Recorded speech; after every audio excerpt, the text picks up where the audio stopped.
श्रीमद् भागवत महापुराण 15वां अध्याय महाराज पृथु का अभिभाव और राज्य अभिषेक। श्री मैत्रेय जी कहते हैं, विदुर जी, इसके बाद ब्राह्मणों ने पुत्रहीन राजा वेन की भुजाओं का मंथन किया।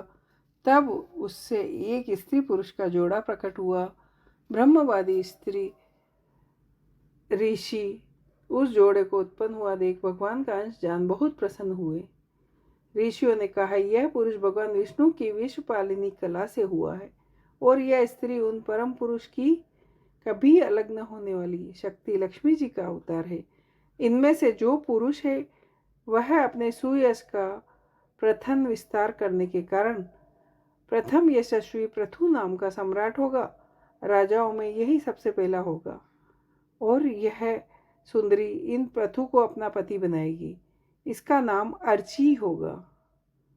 पृथु के रूप में साक्षात श्री हरि के अंश ने ही संसार की रक्षा के लिए अवतार लिया है और अर्ची के रूप में निरंतर भगवान की सेवा में रहने वाली उनकी नित्य सहचरी श्री लक्ष्मी जी ही प्रकट हुई है।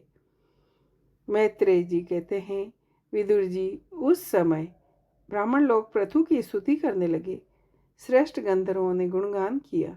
आकाश में शंख बजने लगे। समस्त देवता ऋषि अपने अपने लोकों से वहां आए।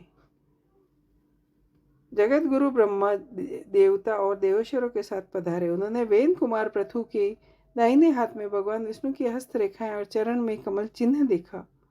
श्री हरि का ही अंश समझा, क्योंकि जिसके हाथ में दूसरी रेखाओं के बिना कटा हुआ चक्र का चिन्ह होता है वह भगवान का ही अंश होता है। वेदवादी ब्राह्मणों ने महाराज पृथु के अभिषेक का आयोजन किया। सब लोग उसकी सामग्री जुटाने में लग गए। सुंदर वस्त्र और आभूषणों से अलंकृत महाराज पृथु का विधिवत राज्याभिषेक हुआ। उस समय अनेक अलंकारों से सजी हुई महारानी अर्ची के साथ वे दूसरे अग्निवेद के सदस्य जान पड़े। वीर विदुर जी, उन्हें कुबेर ने बड़ा सुंदर सोने का सिंहासन दिया। वरुण ने चंद्रमा के समान छत्र दिया जिससे निरंतर जल की फुइयां झरती रहती थी। वायु ने 2 चवर, धर्म ने कीर्तिमयी माला, इंद्र ने मुकुट, यम ने दंड, ब्रह्मा ने कवच, सरस्वती ने हार, विष्णु भगवान ने सुदर्शन चक्र, विष्णु प्रिया लक्ष्मी ने अविचल संपत्ति, रुद्र ने 10 चंद्राकार चिन्हों से कोश वाली तलवार, अंबिका जी ने 100 चंद्र वाली ढाल, चंद्रमा ने अमृतमय अश्व, त्वष्टा विश्वकर्मा ने सुंदर रथ, अग्नि ने बकरे और गौ के सींग का बनाया हुआ श्रूदड़ धनुष, सूर्य ने बाण, पृथ्वी ने अभिष्ट स्थान पर पहुंचा देने वाली योगमयी पादुकाएं, आकाश के अभिमानी गो देवता ने नित्य नूतन पुष्पों की माला, गंधर्व नाचने गाने बजाने और अंतर्ध्यान हो जाने की शक्तियां, ऋषियों ने अमोघ आशीर्वाद, समुद्र ने अपने उत्पन्न हुआ शंख, 7 समुद्र पर्वत और नदियों ने उनके रथ के लिए बेरोक टोक मार्ग उपहार में दिए।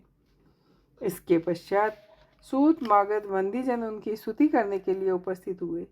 तब उन स्तुति करने वालों का अभिप्राय समझकर वेन पुत्र परम प्रतापी महाराज पृथु ने हंसते हुए मेघ के समान गंभीर वाणी में कहा। पृथु ने कहा, सौम्य सूत, मागध और वंदीजन, अभी तो लोक में मेरा कोई गुण प्रकट नहीं हुआ, फिर तुम किन गुणों को लेकर मेरी स्तुति करोगे? मेरे विषय में तुम्हारी वाणी व्यर्थ नहीं होनी चाहिए, इसलिए मुझे भिन्न किसी और की स्तुति करो। मृदुभाषियों, कालांतर में जब मेरे अप्रकट गुण प्रकट हो जाएंगे तब अपनी मधुर वाणी से मेरी स्तुति कर लेना। देखो, शिष्ट पुरुष पवित्र कीर्ति श्री हरि के गुण वादन के रहते तुच्छ मनुष्यों की स्तुति नहीं किया करते। महान गणों को धारण करने में समर्थ होने पर भी ऐसा कौन बुद्धिमान पुरुष है जो उसके न रहने पर भी केवल संभावना मात्र से स्तुति करने वालों द्वारा अपनी स्तुति कराएगा? यदि यह विद्या अभ्यास करता तो इसमें अमुक गुण हो जाते। इस प्रकार की स्तुति से मनुष्य की वंचना की जाती है। वह मंदमती यह नहीं समझता कि इस प्रकार के लोग उसका उपहास ही कर रहे हैं।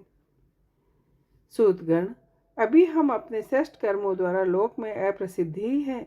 हमने अब तक ऐसा कोई काम नहीं किया जिसकी प्रशंसा की जाए, तब तुम लोगों से बच्चों के समान अपनी कीर्ति का किस प्रकार गान कराएं। इति श्रीमद्भागवत महापुराण परमहंसा संहिताय चतुर्थ स्कंद प्रथुचरिते 15वां अध्याय। श्री